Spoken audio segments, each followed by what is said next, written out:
Hi folks, welcome to our session. My name is Matt Livermore and I'm a Principal Solution Consultant here at PagerDuty. And today I'm joined by Rob King, who's the Head of Technical Automation at William Hill. We're going to talk to you a bit about what William Hill have been doing today. Before I do any more, I'm going to hand over to Rob. My first question, Rob, is can you help the customers in terms of understanding who William Hill are and what the journey's been so far?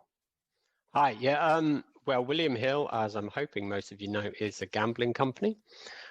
Started many years ago in London and has been growing internationally ever since, and recently expanded into the United States.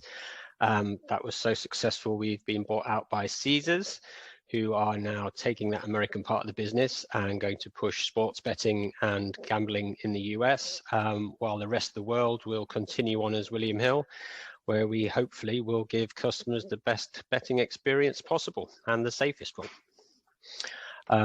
In regards to where we are and what we are up to, the automation team are here at William Hill to just make everything we do, whether it's support staff, technical staff, we look to automate away the drudge, the toil, and make life better for our employees and ultimately our customers.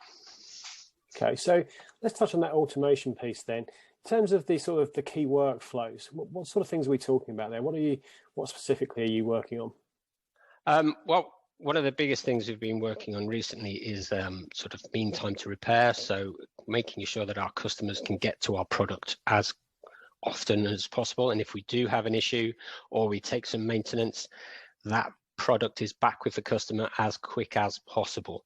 So it's generally where we start to concentrate our time, but more recently, especially with sort of work from home, we're looking at ways we can improve how our staff work, how they are, how efficient they can be and what they're doing in their day, and to try and make their job easier, quicker, which ultimately does knock on to improve customer satisfaction. But we mainly start with making sure our customers get the best product possible at all times. Okay, got it. So in terms of like how you do that then, obviously I'm expecting a big ecosystem of tools. Walk us through some of the sort of tools you're using and how you've put those together to deliver these sort of outcomes. Well, I mean, it's a mainly Linux estate, Windows underneath in part. From there, we've got VMware, we've got AWS, all of the classic infrastructure elements. On top of that is overlaid classic corporate systems. We've got Office 365, etc.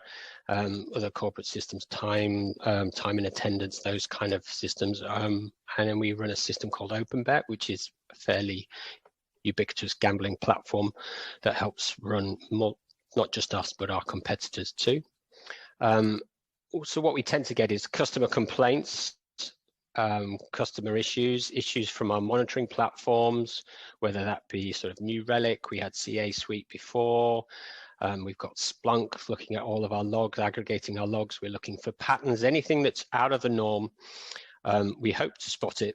Very much hope to spot it before the customer does, so we can get there early, but it's not always the case. So you sometimes get things direct from the customer, whether that be via tweets or phone calls, emails, etc., chats. And what we're looking to do is string together all of those things, whether it's the service tool, so we've got ServiceNow, and then you want to alert into Jira if you're wanting a dev team to look at it, or another operational team via ServiceNow. Well, it used to be, and we used to use emails, and that's where we started to get the real value, where we got from PagerDuty, as we started to get that response automated and get the team we needed on those issues as quickly as possible. And what we're doing now is trying to string that first bit of getting an engineer on a line with the right information right through to actually actioning a fix. So that's where we are right now. Okay, so let's dig a bit more into that sort of what you're doing with PagerDuty. So where does PagerDuty fit into this? Originally, it was a way of getting the right people on a call during an issue. And it was a way we could also start to sort of unify the information around a fault or an issue. So most teams' first experience of PagerDuty was to be, uploading their on-call rotas and their escalation paths if that on-call rota failed.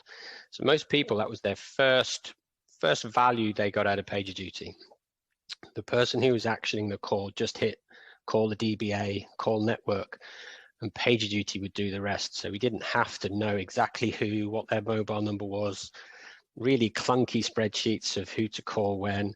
That was all gone. It was just, right, that is the escalation path for that team.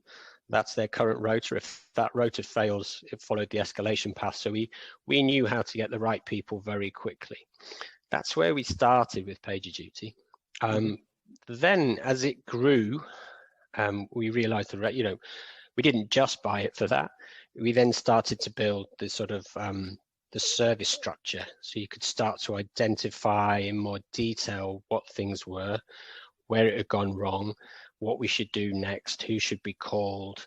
That service structure started to be built. So you could align PagerDuty with, in our case right now, is New Relic, and we would match up specific errors with specific PagerDuty responses. And that's when you really start to get into the fine art of improving your response time to incidents. Okay, good stuff. So obviously that's all around the sort of the initial part of an incident response process. It's about getting the right people into a virtual war room, as it's become over the last year or so, rather than a physical one.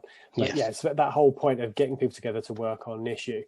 So where did Rundeck come in? I mean, I believe you were using that product before PagerDuty acquired it. So tell us a little bit about that. So Rundeck, it was born out of, technical staffs want not to have to log on to every box to make a change, to run things in a batch. If you wanted to